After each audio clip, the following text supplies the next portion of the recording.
Hey everybody, this is Stephanie, and I'm here to show you the OVENTE Immersion Hand Blender. It's a multi-purpose blender.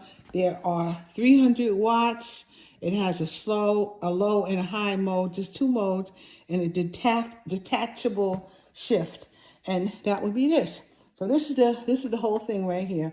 I bought this because I am going to do some shakes, or not shakes, excuse me, some ice cream and things like that. And I really I really never had an immersion blender. I don't think, I didn't really use it much, but I figured I want to get one that I can keep in the house.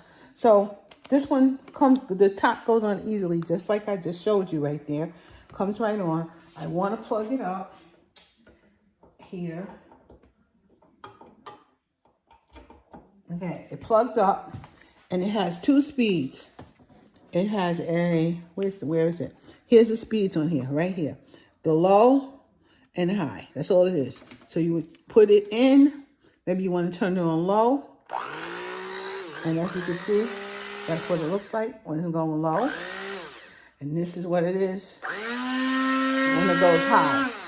It really helped me, because I was just mixing up some liquid and things for my ice cream, and I did use it, and I do like it, So I just wanted to let you know, if you need an immersion blender, this is a nice one.